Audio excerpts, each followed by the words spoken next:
Perfecto. Perfecto. Entonces, ahorita vamos a pasar a lo que es la enfermedad parasitaria. Entonces, sí, me hace caso. Ok. Entonces, entonces, ¿se acuerdan que hablamos? O sea, lo que vimos hasta ahorita era como lo relacionado con el parásito como tal. Vamos a hablar ahorita entonces de lo que es la relación del parásito con el hospedador.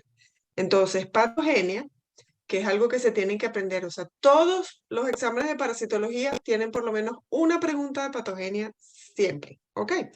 Patogenia significa pato, enfermedad, y genia es génesis o qué es lo que produce esa enfermedad. ¿Ok? ¿Cómo ocurre esa enfermedad? O sea, ¿qué es lo que hace el parásito para que se produzca? ¿Qué es la enfermedad? Los signos y síntomas, el síndrome o signos y síntomas que producen o conjuntos de signos y síntomas que se producen en el humano. ¿Ok? Entonces, la patogenia es el estudio de los mecanismos a través de los cuales el parásito puede causar daño al organismo del hospedador. Y esa patogenia ocurre a través de mecanismos patogénicos, que pueden ser mecánicos, fisiológicos o inmunológicos. ¿Ok?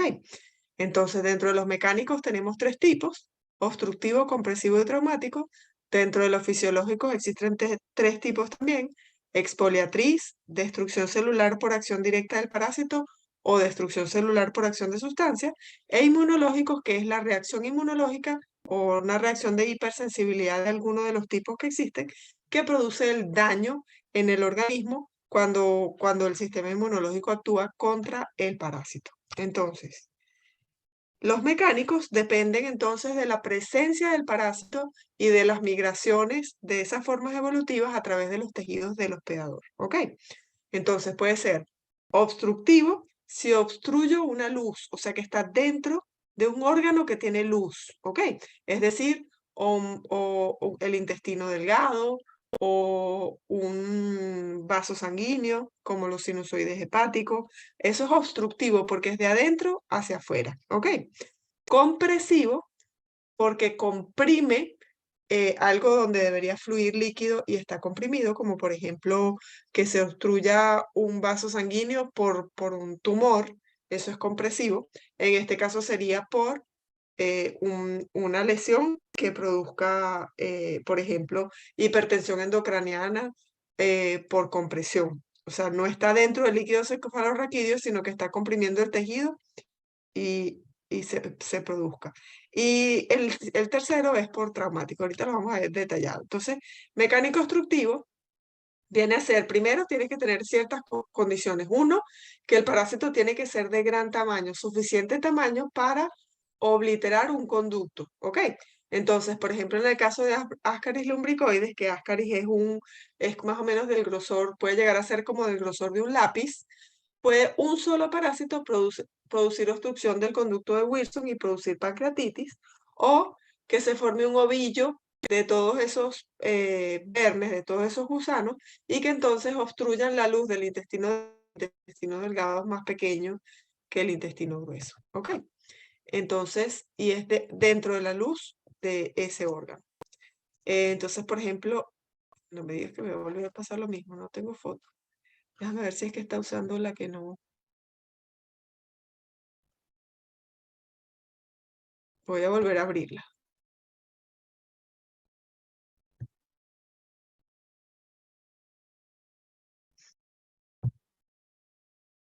Ok, entonces, Ascaris lumbricoides forma en el intestino delgado un ovillo ascaridiano, que sería como un hilo, como los hilos de tejer, que están todos como pegados unos con otros, enredados unos con otros, y obstruye la luz del intestino delgado.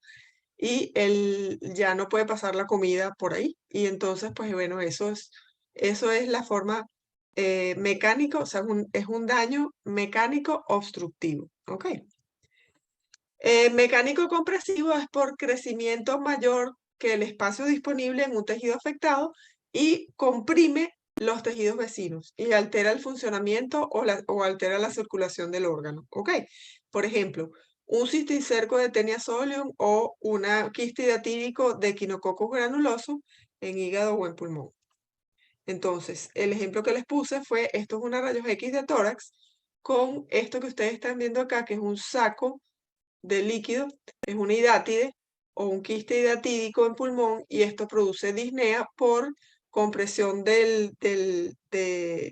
los alvéolos y que no puede haber un funcionalismo adecuado de el pulmón por la presencia del quiste hidatídico, ¿ok?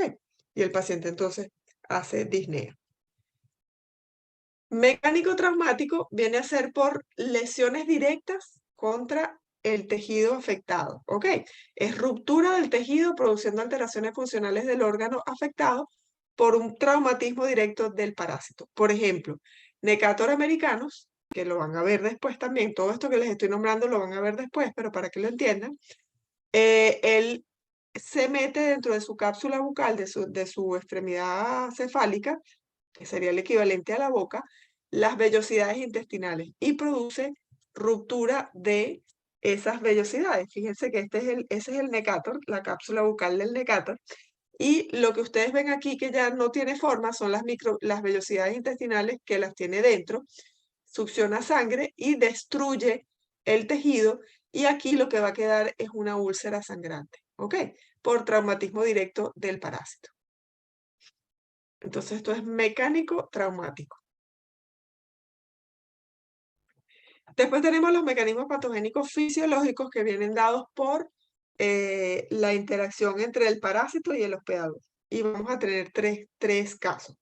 Uno, que sea por expoliación y destrucción celular por acción directa o destrucción celular por acción indirecta por producción de sustancias tóxicas. Entonces tenemos expoliatriz, que viene a ser el caso también de Necator americanus, que va a robar activamente las sustancias nutritivas del hospedador. ¿Por qué? Porque al introducir las vellosidades intestinales, las destruye con sustancias líticas, pero lo que importa es que succiona sangre, ¿ok? Y al succionar sangre del hospedador, está produciendo expoliación, ¿ok? A través de sus músculos esofágicos y producción de sustancias anticoagulantes. Entonces, Necator americanus, además de producir el daño traumático directo, produce también expoliación y de esa manera produce anemia microcítica e hipocrómica por robo de glóbulos rojos directamente del plexo sanguíneo de las vellosidades, ¿ok? De las vénulas del sistema de las vellosidades intestinales. Ok, después tenemos el caso del mecanismo patogénico fisiológico por destrucción celular por acción directa del parásito, en donde se produce el daño por el ciclo biológico del parásito per se, ¿ok? Es decir, el parásito invade una célula y al multiplicarse, lisa la célula en el momento en que se va a reproducir e invadir nuevas células para continuar su ciclo biológico. Un ejemplo de esto vendría a ser, por ejemplo, la anemia hemolítica de la malaria, porque Plasmodium se introduce dentro de los glóbulos rojos y cuando se multiplica y llega a cierto número, rompe el glóbulo rojo e invade nuevos glóbulos rojos. Y eso entonces es lo que llamamos destrucción celular por acción directa del parásito. ¿Ok? Es la reproducción del parásito lo que va a romper la célula y producir en este caso anemia hemolítica.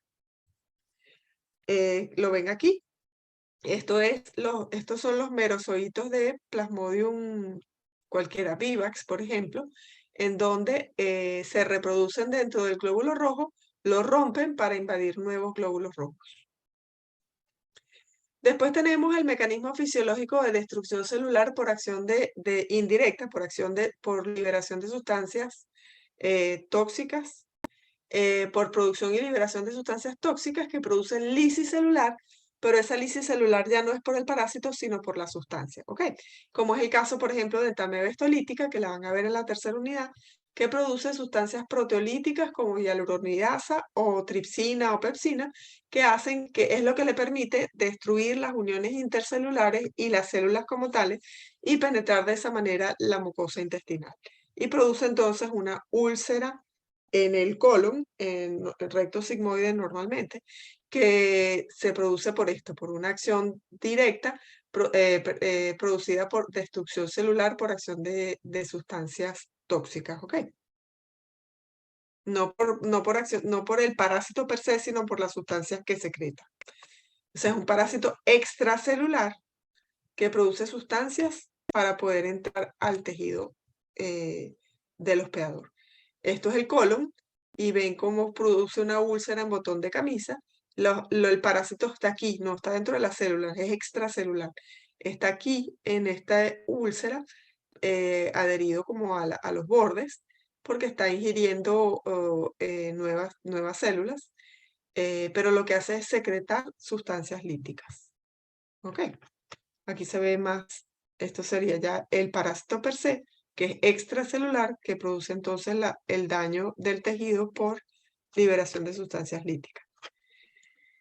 Después tenemos los mecanismos, el tercer mecanismo, que serían los mecanismos inmunológicos, que se producen por una reacción inmune del hospedador ante la presencia del parásito.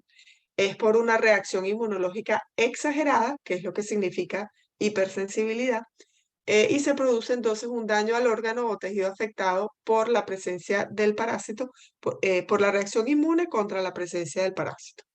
El ejemplo que les traje fue los huevos de Schistosoma manzoni, que son súper alergénicos, y entonces se va a producir una reacción contra ese granuloma originalmente, primero con anticuerpos, luego con formación de granuloma, y posteriormente se fibrosa, y todos los daños que se produce este parásito se producen por esa reacción inmunológica. ¿Ok? Eso ocurre también como en el caso de la leishmaniasis visceral, que el parásito invade las células y generando hiperplasia e hipertrofia de macrófagos, y eso es lo que produce la organomegalia, o sea, el aumento del vaso y del hígado. Entonces es el mismo sistema inmune el que está produciendo la afectación. Vamos ahora con el siguiente término, vamos a hablar un poquito ahora de la diferencia con patología, ¿ok? La patología es el estudio del daño como tal, ¿ok? Es, por ejemplo, ¿cuál es el daño que producen? Giardia produce hiperplasia e hipertrofia de las criptas, ¿ok? Eso es lo que produce, de las criptas del intestino, Dios. Atrofia de las vellosidades intestinales con hiperplasia de las criptas. Esa atrofia de las vellosidades intestinales, la presencia de esa atrofia es la patología. Ahora, ¿cómo la produce? Es patogenia. ¿Ok? Y nosotros lo que más preguntamos es patogenia más que patología. En algunos casos preguntamos patología, pero lo que más preguntamos es cómo ocurre esa patología y no cuál es la patología. Después tenemos la presentación clínica de las enfermedades, que es la descripción de los signos y síntomas que acompañan a esa enfermedad y que la definen para poderla identificar. Y normalmente son un grupo, es como un síndrome o un grupo de síndromes que lo caracterizan y que hacen que uno sospeche de una enfermedad determinada. Entonces, dentro de la clínica de una enfermedad, yo puedo tener pacientes asintomáticos que no presentan clínica, que los llamamos portadores sanos.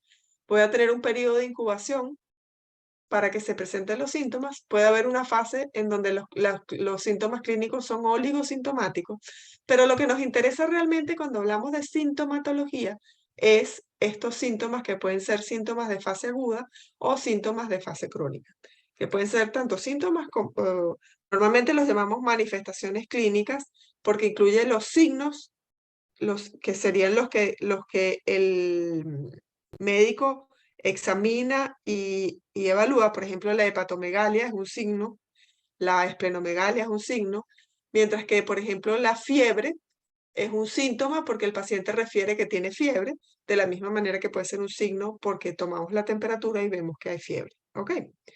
Y bueno, y las enfermedades se caracterizan por tener una fase aguda normalmente y una fase crónica, y tenemos que diferenciarlas porque la forma de tratarlas va a ser distinta y la forma de diagnosticarlas también.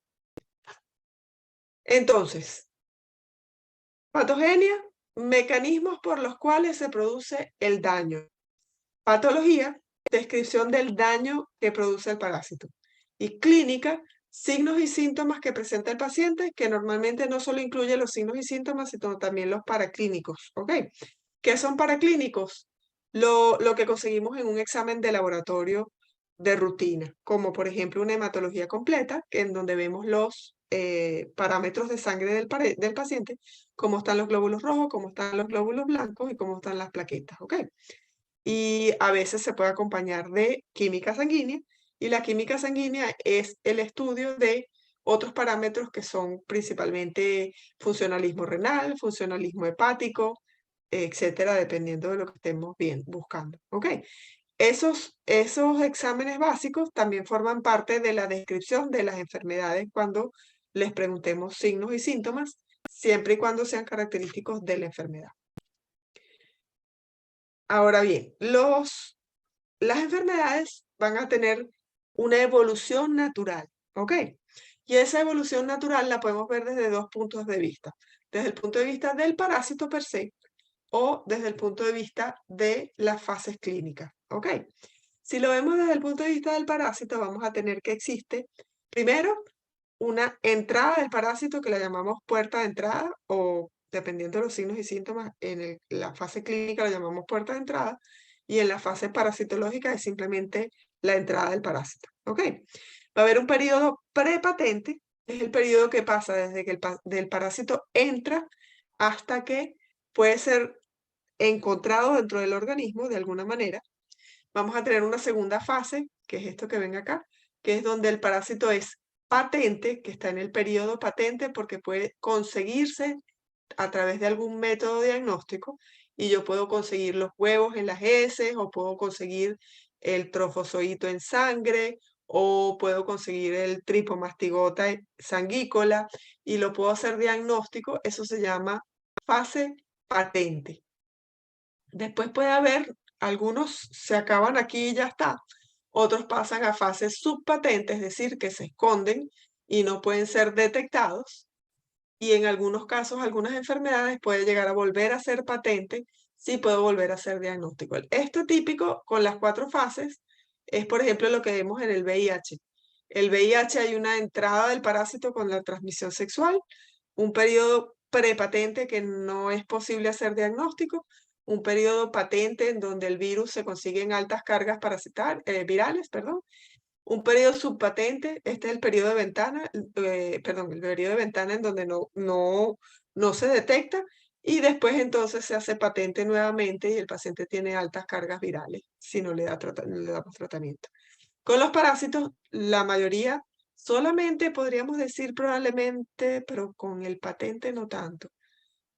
Quizás estrongiloides, por ejemplo, podría tener un periodo prepatente, que no se detecta hasta que aparece el adulto, que empiezan a copulan y producen huevos y entonces conseguimos larvas en las heces en el periodo patente.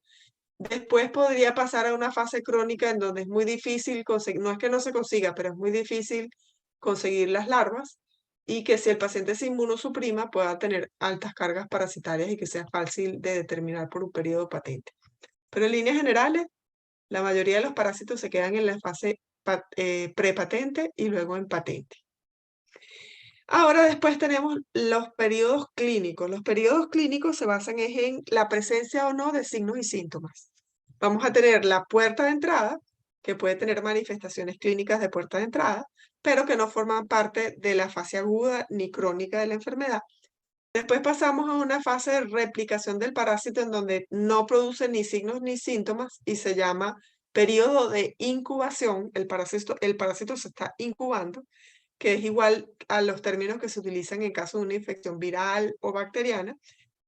Después vamos a tener una fase sintomática, que es cuando presenta el paciente lo que es las características clínicas típicas de la enfermedad. Vamos a tener un periodo latente, es decir, que el parásito está, pero no produce signos y síntomas. Y un periodo de recaída en los casos en los que se produzca, que sería posterior a este periodo latente. Un caso típico vendría a ser, por ejemplo, malaria por Plasmodium vivax. Vamos a tener la puerta de entrada, no va a haber signos de puerta de entrada porque los mosquitos no dejan puerta de entrada. Va a haber un periodo de incubación donde el parásito tiene que replicarse hasta tener suficiente cantidad para que pueda producir fiebre. Y entonces cuando ocurre la fiebre, y los otros síntomas de malaria, estamos en el periodo sintomático. Después, por ejemplo, le damos tratamiento y el paciente se cura y pasa a ser latentes si quedaron hipnozoitos en el hígado, y si esos hipnozoitos se reactivan, vuelve a producir la enfermedad y se produce entonces una recaída. ¿Ok? Ese sería el ejemplo. La mayoría de los casos, aunque hoy en día se cree que hay muchos, mientras el sistema inmune funcione, puede haber inclusive fase latente en muchos parásitos, por ejemplo, en toxoplasmosis, en leishmania, en Plasmodium también. Puede haber periodo de incubación, periodo sintomático y periodo latente. Y la recaída vendría a ser cuando el paciente se inmunosuprime o en algunos casos como Plasmodium vivax, simplemente porque no se eliminaron las formas que quedaron en el hígado. Lo siguiente que hay que estudiar con todos los parásitos es el diagnóstico clínico epidemiológico. Y fíjense que es lo más importante. Esto es pregunta de examen siempre, no la definición de diagnóstico clínico epidemiológico. Todos los Profe, exámenes parciales y disculpe, finales, dígame. profe, alguien Sí, escribió en el chat, me imagino que no tendrá micrófono. Yo, si quiere le leo la pregunta que él hizo. sí. Él preguntó, profe, disculpe, entonces en los periodos clínicos la entrada no se ve reflejada por ninguna de las fases. Preguntó No Francisco. pertenece. Sí, perfecto. Francisco, no, normalmente la puerta de entrada, lo que hablamos es de signos de puerta de entrada. ¿Ok? Por ejemplo, en el caso de Chagas, el Chagas cuando penetra por la mucosa del ojo, de la conjuntiva, o sea, cuando penetra por conjuntiva, va a producir una cosa que se llama signo de masa romaña, que es un edema tanto en el párpado superior como inferior, y es una lesión, pero que la llamamos de puerta de entrada. ¿Ok? De ahí va a pasar a una fase de incubación, en donde ese edema va a ir disminuyendo. ¿Ok? Y puede no haber desaparecido la lesión de puerta de entrada para el momento en que ocurra la fase aguda, ¿ok? Y puede iniciarse la fase aguda con todavía parte de la puerta de entrada. Pero puede haber también desaparecido totalmente el signo de puerta de entrada. Entonces, lo que quiero decir con esto es, la puerta de entrada produce en los que produce una clínica determinada que se asocia a la penetración del parásito, ¿ok? Mientras que la fase aguda se asocia a una cantidad suficiente de parásitos para que produzca una clínica determinada que define la fase aguda, ¿ok? No son sinónimos puerta de entrada y fase aguda. ¿Te entendió? Sí, profe. Ok. Vamos entonces ahora a hablar de diagnóstico, y lo que le quería hacer referencia aquí con el diagnóstico, vamos a explicar qué es. Diagnóstico clínico epidemiológico significa que nosotros como médicos interrogamos al paciente, sabemos cuáles son sus signos y síntomas, y eso nos despierta una impresión diagnóstica. ¿Qué quiere decir eso? Que yo, por los signos y síntomas que tiene el paciente, sospecho qué enfermedad debe tener el paciente. ¿Ok? Y eso es lo primero que hay que hacer, diagnóstico clínico. En base a ese diagnóstico clínico, ahora sí voy. Ah, ¿y el paciente viene de un área endémica? Ah, sí, sí viene de un área endémica. Ok, entonces sí puede ser esa enfermedad. Ah, además el paciente es de tal edad. Sí, ah, eso es lo típico de esta enfermedad, que sean niños o que sean adultos, etcétera. Que además es agricultor y lo que tiene es necator. Ah, sí, el necator es más común en los agricultores. Y eso, ese es el diagnóstico epidemiológico que tiene que ver con tiempo, persona y espacio. Entonces, siempre hacemos primero un diagnóstico clínico, ¿ok? Que es lo mismo que hacemos en medicina interna, en pediatría, también lo vamos a hacer en parasitología. Pero en parasitología, como las enfermedades son enfermedades transmisibles, también tienen características epidemiológicas, ¿ok? Y una vez que tenemos una sospecha clínica, que además se sustenta en la parte epidemiológica, vamos entonces a escoger cuáles son los métodos de laboratorio que vamos a usar para corroborar nuestro diagnóstico. ¿Ok? Y el diagnóstico entonces cuando pedimos cómo corrobora su diagnóstico, lo que estamos hablando es, háblame de cuáles son esos métodos de laboratorio que necesitamos llevar a cabo para diagnosticar la presencia del parásito. Entonces, tenemos una primera fase de diagnóstico clínico epidemiológico, que lo importante que lo sepan es porque esto es el fundamento para llegar a una impresión diagnóstica y que eso es la base para poder mandar a hacer los exámenes de laboratorio que necesitamos para confirmar nuestro diagnóstico.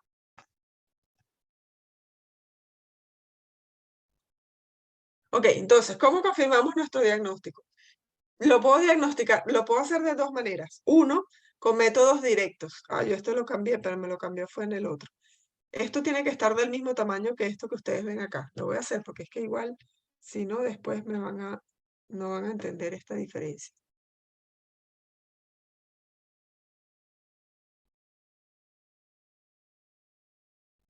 Los métodos para hacer diagnóstico pueden ser directos o indirectos. ¿Ok? Entonces, directos van a ser todos aquellos en donde yo demuestro directamente cuando yo demuestro la presencia del parásito.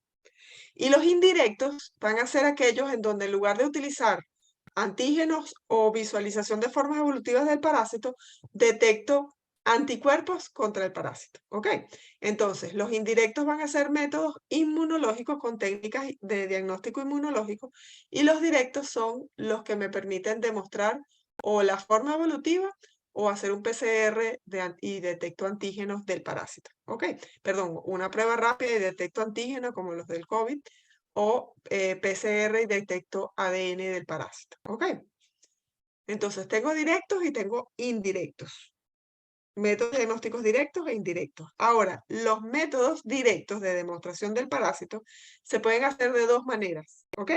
Los directos se pueden hacer de dos maneras. De forma directa, porque tomo una muestra que me permite hacer el diagnóstico. A esto le hice cambios, pero le hice cambios a la otra. Donde yo hago, por ejemplo, un frotis de sangre periférica y observo el parásito, y aquí lo que veo son trofosoritos de Plasmodium falciparum dentro del glóbulo rojo o un gametocito de Plasmodium falciparum directamente del frotis de sangre del paciente. ¿Ok? Cuando yo logro observar el parásito en ese método que escogí, la especificidad es del 100%. ¿Ok? Porque una vez que yo identifico el parásito, esto es Plasmodium falciparum y ahí no hay para dónde correr. ¿Ok? Ahora, con este tipo de métodos, si el método me da negativo, no descarta el parásito, significa que hay baja sensibilidad y que la carga parasitaria es baja y que no logré demostrar la presencia del parásito. Después, dentro de los directos, también tengo métodos indirectos, ¿ok? Es decir, dentro de los métodos directos de demostración del parásito, puedo tener también métodos indirectos. ¿Por qué? Porque voy a demostrar la presencia del parásito, pero utilizando técnicas diferentes a observar directamente la muestra del paciente, ¿ok? Yo extraigo sangre o alguna cosa y algún, puede ser líquido cefalorraquídeo o cualquier otro linfa y hago un cultivo o inoculo animales o hago un senodiagnóstico en el caso de Chagas y eso me va a hacer corroborar de manera indirecta que como el suero o el líquido cefalorraquídeo, o sea, el material que utilicé provenía del paciente, la presencia en el animal, en el cultivo o en el senodiagnóstico, que también es en un chipo, en un animal, voy a demostrar que se reprodujo dentro del animal o del cultivo o del senodiagnóstico y de esa manera demuestro que provenía del paciente y que el paciente sí tiene la enfermedad. ¿Ok? Estos son métodos que son muy útiles cuando no tengo otros medios, particularmente porque, como les decía antes, si yo demuestro la presencia del parásito, la especificidad es 100%. Es decir, todo paciente que yo le demuestre que el parásito está ahí, tiene la enfermedad sí o sí. Pero no necesariamente son sensibles y en el caso de estos indirectos requieren tiempo. Todos los cultivos, como ustedes saben, siempre tardan mínimo una semana en crecer las bacterias, en este caso en crecer los parásitos, en reproducirse los parásitos, y que sean suficientes para que se puedan ver. En la inoculación de animales, pues bueno, necesito que se reproduzcan en el animal y que produzcan la lesión donde los voy a ver. O en el semiodiagnóstico también que se reproduzcan y que pasen a la ampolla rectal del chipo y que de esa manera yo pueda observar el parásito. Y eso requiere 1 a 2 semanas, sea cual sea de los casos, y por eso son más laboriosos y necesitan personal técnico entrenado. No se hacen sino en lugares específicos, o que se haga investigación o que sean específicos como el Instituto de Medicina Tropical o laboratorios de investigación. Después tenemos los métodos indirectos, que dijimos que eran los inmunológicos porque detectan, aquí yo se los cambié, pero lo cambié en la que puse en el otro que no se veían las imágenes.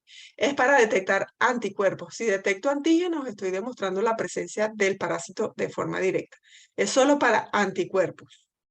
Entonces, los indirectos demuestro indirectamente que el paciente está infectado. ¿Cómo? Porque detecto que hay anticuerpos contra el parásito, más no la presencia del parásito.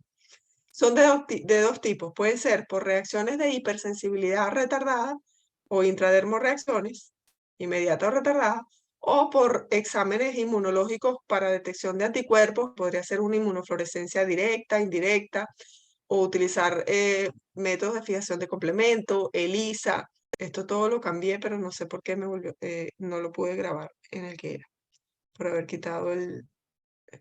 Ok, entonces, de estos dos métodos, las de hipersensibilidad, tenemos los métodos que son por bilarcina o utilizando un antígeno específico que detecta anticuerpos, pero igual son en piel y se pone o de reacción retardada, que pues sería en el caso de la leishmaniasis tegumentaria, que se utilizan antígenos del parásito que se inyectan en la piel y se produce una reacción en la piel de hipersensibilidad. O tomo sangre o líquido cefalorraquídeo y detecto anticuerpos a través de un ELISA o de una inmunofluorescencia, etc. Profe, Dime. una pregunta. En el caso de la leishmaniasis tegumentaria, como sería retardada, entonces se formaría un granuloma, ¿no? Sí, es por formación de granuloma. Ok, Ujú, gracias. sí. Lo vamos a ver más específicamente en cada una de las enfermedades donde estos métodos se utilicen, ¿ok? Ok, No se preocupen. Aquí es solamente lo importante es la definición de los métodos. Y después tenemos entonces lo que llamamos el tratamiento. Es específico cuando es contra el parásito que produce la enfermedad y existen tratamientos coadyuvantes o sintomáticos que es solamente para reducir los síntomas o aliviar los síntomas, ¿ok? Entonces, ¿qué es lo que es importante aquí? Uno no espera que ustedes se aprendan los tratamientos aquí. Lo que sí se tiene que aprender es que algunas enfermedades, si no damos tratamiento específico, el paciente se muere.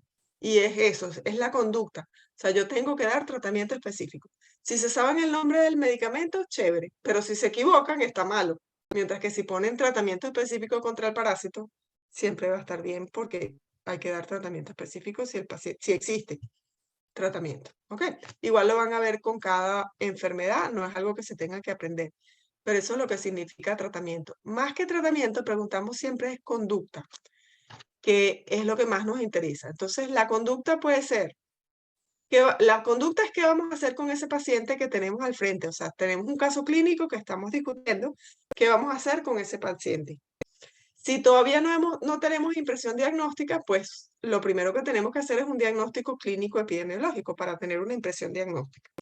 Si ya escribimos la impresión diagnóstica, tenemos es que corroborar el diagnóstico.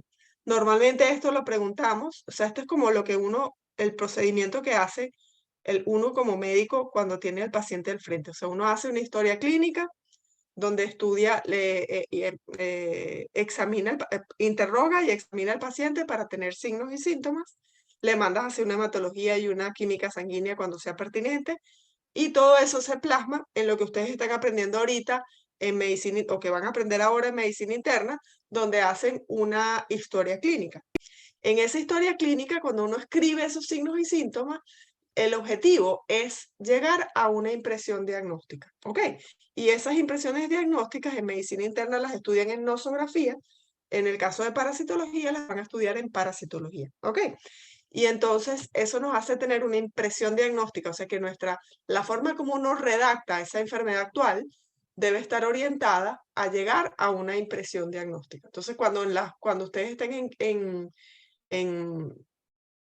ya cuando estén en cuarto y quinto año, que les manden a repetir las historias clínicas, es porque yo no puedo redactar una historia pensando en hipertensión cuando el paciente tiene diabetes, ¿ok? Si yo estoy pensando en diabetes, tengo que redactarla en función de diabetes. Entonces, aquí es igual. Los casos clínicos están redactados para llegar a una impresión diagnóstica parasitaria, ¿ok? A una parasitosis o enfermedad parasitaria. Por ende, la idea es que ustedes cuando evalúen los casos clínicos puedan determinar si el paciente, una impresión diagnóstica en base a los signos y síntomas clínicos, manifestaciones clínicas que tenga el paciente y a los datos epidemiológicos que les demos. Normalmente va a tener datos epidemiológicos de todas las enfermedades parasitarias. Y lo que ustedes tienen es que llegar a un diagnóstico clínico y escoger de todos esos datos epidemiológicos que les demos cuál es la que es importante o que corrobora esa impresión diagnóstica clínica. Después hay que hacer diagnóstico, como dijimos ahorita, confirmando la presencia del parásito de forma directa o indirecta, con métodos directos o indirectos de demostración del parásito o con métodos inmunológicos o indirectos. A ese paciente entonces la conducta empieza entonces, lo tenemos que hospitalizar porque está en riesgo de muerte o de producir discapacidad, o lo podemos manejar de forma ambulatoria y mandarlo para su casa con tratamiento y ya. Tenemos que dar tratamiento específico o solamente se puede dar tratamiento sintomático porque no existe tratamiento específico. Necesito dar tratamiento solamente al paciente o también a su núcleo familiar o a sus parejas sexuales, etcétera. Eso es todo lo que incluye el tratamiento, que tiene que ver con los mecanismos de transmisión, ¿ok? ¿Y qué seguimiento le tenemos que dar a ese paciente? ¿Requiere que le demos otra vez otra dosis o no? O el programa de control implica que se le tiene que dar tratamiento cada 6 meses o etcétera, etcétera, dependiendo de cada enfermedad. ¿Y qué recomendaciones le tengo que dar al paciente para que no se reinfecte en el caso de las enfermedades parasitarias en donde hay reinfección? O antes de que se enferme, por ejemplo, con las embarazadas, que tratamos de que no tengan contacto con el gato para que no les dé toxoplasmosis. O sea, son todas aquellas cosas que tenemos que enseñar al paciente para que no le dé una enfermedad determinada, ¿ok? O para que no le vuelva a dar. ¿Alguna pregunta? No, profe, todo bien. No, profe, solamente Bueno, chicos. queda estudiar bastante. Sí, señor. Lo importante con estos temas es que más que se aprendan la definición como tal de cada cosa, que no es que no se los preguntemos, pero va a valer 0,2 cada uno. Lo importante es que entiendan las diferencias entre unos y otros para poder responder los exámenes desde el día 1 hasta el día del final, ¿ok? ¿Por qué? Porque las preguntas siempre van a estar basadas en, dígame la patogenia de, o dígame las manifestaciones clínicas de. Y si mezclan las cosas, por ejemplo, si yo pregunto patogenia y me escriben manifestaciones clínicas, tiene 0. O si pregunto manifestaciones clínicas y me escriben patogenia, tienen 0. ¿Ok? Entonces lo importante es entender los conceptos para que luego puedan utilizarlos en el examen. Y lo otro con respecto a esto es que la idea de todo esto es que los más aplicados, que espero que sean todos, se puede estudiar la materia haciendo tablas donde todos estos títulos que les estoy poniendo los colocan arriba y con cada parásito escriben lo particular de cada uno, ¿ok? Y aquí es importante lo siguiente, cada enfermedad tiene como 3, máximo 5 cosas que lo definen, ¿ok? Y que conforman como el síndrome de esa enfermedad. Por ejemplo, si yo hablo de malaria, malaria es fiebre en forma de acceso malárico, esplenomegalia y anemia, ¿ok? Que puede haber también hepatomegalia, puede haber millones, puede haber ictericia, pero tiene que haber la triada, tiene que haber las 3 que son primordiales, ¿ok? Cuando yo hablo de, por ejemplo, leishmaniasis visceral, La leishmaniasis visceral es un síndrome hepatoesplénico febril con pancitopenia, que también puede haber caquexia e hipergamaglobulinemia. ¿Ok? Cuando yo hablo de fasciolasis aguda, la fasciolasis aguda es un síndrome febril prolongado con hepatomegalia dolorosa. ¿Ok? Con eosinofilia, leucocitosis, que serían las cosas y elevación de fosfatasa alcalina, por ejemplo, que es el indicador de destrucción de hepatocitos. ¿Ok? Entonces son cosas determinadas. Que el paciente también tiene malestar general, que tiene astenia, que tiene lo que ustedes quieran de esos síntomas, que cualquier cosa las produce, no me interesa. ¿Ok? Porque sí pueden ponerlos, pero no les va a dar puntos extra si no definen cada enfermedad. O sea, para yo poder sospechar una enfermedad, el paciente tiene que tener un mínimo de cosas presentes. Y eso es lo que les estamos preguntando. ¿Te sabes cuáles son ese mínimo de cosas, de signos y síntomas que tiene que tener el paciente para tú sospechar esta enfermedad? Esa es la idea. Esa es la idea de la definición de todas estas definiciones que estamos viendo hoy. ¿Ok? Listo. Chévere, profe, Bueno, muchas chicos. gracias y un placer. Estamos en contacto.